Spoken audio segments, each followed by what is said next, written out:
दोस्तों खबर यह है कि लंदन में मेयर चुनाव के लिए वोटिंग अब से ठीक 48 घंटे बाद होने वाली है और इस बार भारतीय मूल के उद्योगपति तरुण गुलाटी पाकिस्तानी मूल के सादिक खान को चुनौती दे रहे हैं। इस चुनाव में एक और रोचक आंकड़ा आपको देना चाहता हूं।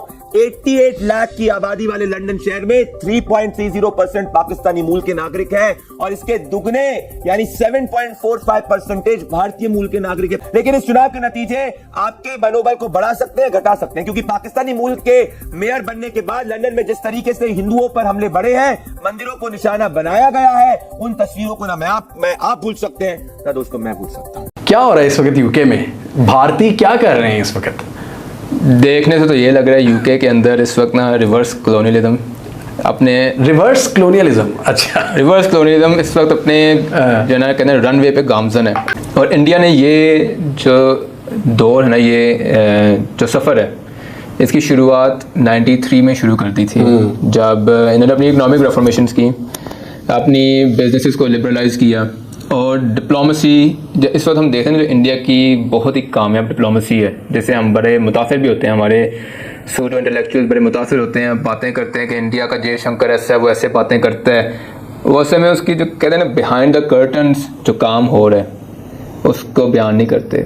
ये इंडियन जो बाहर मुकीम है वो किसी मजलिस में भी, किसी प्लेटफॉर्म पर भी अपने मुल्क की जो इंटेग्रिटी है उसके ऊपर सवाल नहीं आने देते। वहां तो सिस्टम चल रहा है ना, सवाल नहीं आने देते। जितना चाहे कोई मोदी का देखिए, मेरी तैयारी बिल्कुल दुरुस्त है। मैं यहाँ पला बड़ा हुआ, लाड़ प्यार मुझे यहाँ मिला। मैंने अपने शुरुआत के करीब 35 वर्ष यहाँ गुजारे और उसके बाद मैं कई मुल्कों में रहा हूँ और करीब 20 सालों से, जैसे आपने कहा, मैं लंदन में रहता हूँ। सादिक खान साहब ने जो भी काम किया हो, लेकिन इस वक्त जो उनके लिए मुश्किलात ये आ रही कि लोग उनसे तंग आए हुए हैं। जो उनकी पॉलिसीज हैं, जो उन्होंने कई चीजें इंप्लीमेंट करी हैं, उससे लोगों को बहुत ही मुश्किलात आ रही। जय हिंद दोस्तों, जैसा कि आप लोगों को पता हो शायद कि आने वाले 48 आवर के बाद लंदन में मेयर पद के चुनाव हैं। और अगर बात की जाए करंटली, तो लंदन में मेयर के पद पर हैं पाकिस्तानी मूल के एक ब्रिटिश नागरिक सादिक खान। ठीक है दोस्तों, सादिक खान अधिकतर जो है मुस्लिम वोट गेन करते हैं और आप लोगों को शायद पता ना हो कि जो लंदन में रिलीजियस पॉपुलेशन अगर हम देखें, क्योंकि भाई ये मैटर करता है, ठीक है, तो 5% वहाँ पे हिंदू हैं, 15% मुस्लिम है। सो ऐसा एज्यूम किया जाता है, ऐसा माना जाता है, ऐसे रिपोर्ट्स भी निकल के आते हैं कि जो 15% मुस्लिम है वो 97% जो है सादिक खान को ही वोट देते हैं। तो ये one of the biggest reason है सादिक खान का जीतने का। ठीक है, हालांकि जो 50% आबादी 50% से ज़्यादा है वो क्रिश्चियन है, जो कि लोकल्स है वहाँ के लंदन के।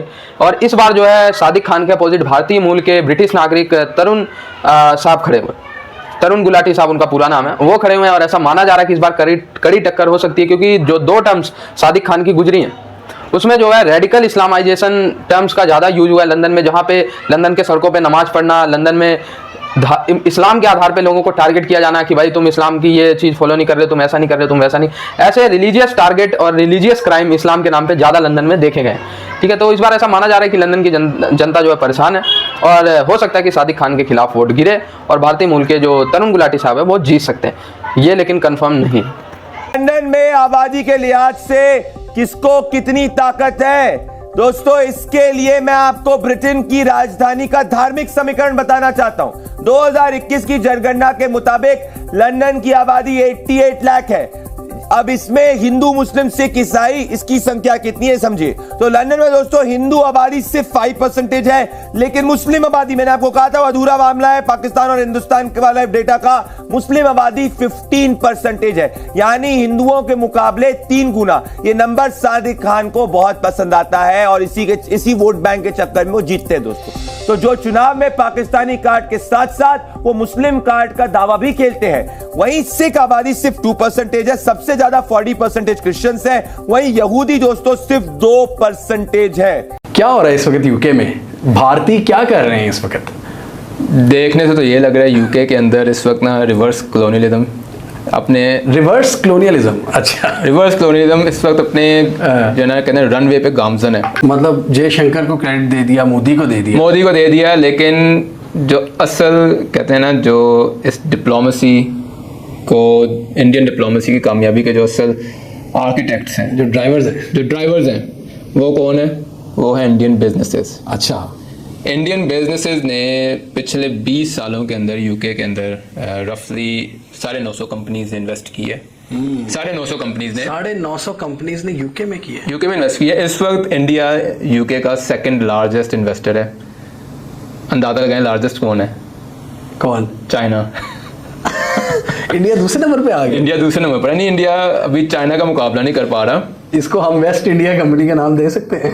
ये इस वक्त एक वो ये 17वीं सदी में ईस्ट इंडिया कंपनी आई थी, अब 21वीं सदी में इंडिया अब जा रहा है यूके। इंडिया अब जा रहा है, इंडियन बिजनेसेस जा रहे हैं और इंडियन बिजनेसेस ने काफ़ी ज़्यादा बरतानिया को जो है ना इस वक्त सिंगल जो बिगेस्ट सोर्स ऑफ कहते हैं ना हाईली स्किल्ड वर्कर्स ही प्रोवाइड कर रहा है बरतानिया को।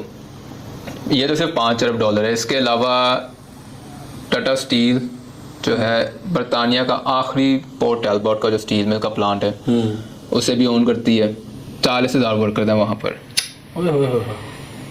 अब आपने ये सोचना है कि और जो इस पर जो टोटल इंडियन कंपनीज बरतानिया में जो टैक्स पे कर रही हैं वो कितना है? आप सुन के हैरान होंगे, $450 मिलियन का टैक्स पे करती हैं सालाना बरतानिया के अंदर।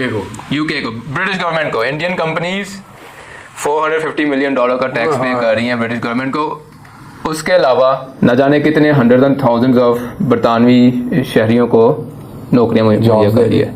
अब आप इसको एज अ डिप्लोमेट सोचें। अब एक ब्रिटिश डिप्लोमेट अपने इंडियन काउंटर पार्ट से मिलेगा तो उसके जहन में क्या होगा? उसके जहन में ये होगा कि मैं एक ऐसे बंदे से मिलने जा रहा हूँ जिसके मुल्क की कंपनियों ने मेरी गवर्नमेंट को इतना टैक्स पे कर रही है, मेरे कंस्टिट्यूएंट्स को जॉब्स मुहैया कर रही है। तो वहाँ पे डिप्लोमेसी का जो कहते हैं ना वो एनवायरनमेंट तब्दील हो जाती है, लेवल ही और हो जाता है ना। मतलब वहाँ का जब लॉ मेकर या डिप्लोमेट किसी इंडियन को देखेगा तो वो तो वैसे ही उसके लिए नरम गोशा आ जाएगा। और नरम गोशा होगा कि सर आप और पैसे लेकर आए। ये जो $5 अरब का प्लांट लगा रहे हैं इसके लिए बरतानवी गवर्नमेंट ने अभी तक ये भी नहीं बताया कि क्या छूट दी है टाटा मोटर्स को, क्या टैक्स छूट दी ये भी नहीं पता, क्योंकि Spain was the second. Spain ने भी इसके लिए बिड किया हुआ था टाटा मोटर्स को कि आप हमारे मुल्क में आकर लगाएं। तो अभी तक नहीं बताया उन्होंने कि क्या ऑफर की है। फिर आप नहीं कर सके। स्ट्रेंथ्स देखें कि इस वक्त बरतानवी प्राइम मिनिस्टर भी एक प्रैक्टिसिंग हिंदू ऋषि सुनक, ठीक है। फिर जो उसकी बीवी है वो तो एक इंडियन बिलियनियर की बेटी है। फिर आप देख लें उनकी इंटीरियर मिनिस्टर वो भी एक इंडियन बॉर्न है। फिर आप जब देखते जाएं और इनका रिसेंटली एक चांसलर ऑफ द एक्सचेकर वो भी नाम क्या है, sorry chancellor of the exchequer नहीं, बिजनेस सेक्रेटरी, यस, वो भी इंडियन ओरिजिन का है। तो आप देख सकते हैं कि कितना ज़्यादा इंडिया स्लोली अपने आप को पेनिट्रेट कर रहा है बरतानिया को, बल्कि अब तो बहुत ज़्यादा बरतानिया को पेनिट्रेट कर चुका हुआ है। जहाँ पे आप इसका करें, अगर हम पाकिस्तान को देखते हैं तो यार अच्छी तो यानी अब यही क्वेश्चन आ गया कि हम अपने आप को इंडिया से हमेशा कंपेयर करते रहे हैं हिस्टोरिकली, लेकिन अब कंपैरिजन खत्म हो चुका है। अब बनता ही नहीं है। बनता इसलिए नहीं है क्योंकि ना ही हमारी कंपनीज ने कभी जाकर वहाँ पर पैसे इन्वेस्ट किए हैं, ठीक है। हमारे इंडिविजुअल्स आते हैं, करप्ट पॉलिटिशियंस आते हैं, वो अपना पैसा लेकर लॉन्डर करके वहाँ पर ले जाते हैं। ये हमारे वहाँ पे फक्त काम है, लेकिन हमारी कंपनी ने कभी बरतानिया में इन्वेस्ट नहीं किया, तो हमें वो उस तरह की वो भी नहीं मिलती, स्पेशल ट्रीटमेंट नहीं मिलती, बल्कि ज़लालत करते हैं, वो दलील करते हैं कि पैसे मांगने आ गए, पैसे मांगने आ गए। जब आपकी कंट्री की रिस्पेक्ट नहीं होगी, आपके पॉलिसी मेकर्स की रिस्पेक्ट नहीं होगी, तो ऑटोमेटिकली जो वहाँ पे पाकिस्तानी बैठा है उसकी भी रिस्पेक्ट नहीं होगी, उसकी भी रिस्पेक्ट नहीं होगी। उसका मैं आपको बड़ी एक सादा सी मिसाल देता हूँ। मैं पिछली बरतानिया में जब रहता था तो एक कंपनी में काम किया करता था, वो एयरपोर्ट्स को मैनेज किया करती थी। तो मुझे बड़ी ना उस वक्त नए बरतानिया गए हुए थे, तो स्टिल फाइंडिंग आउट एवरीथिंग। तो जी पता लगा कि हमारी कंपनी गई है इंडिया से मैनेजर्स हायर करने गई है। अच्छा, अब इंडिया गई है 3,000 मैनेजर्स लेकर आई, और कंपनी यूके की है 3,000 मैनेजर्स इंडिया से हायर करके लेकर आई बरतानिया में।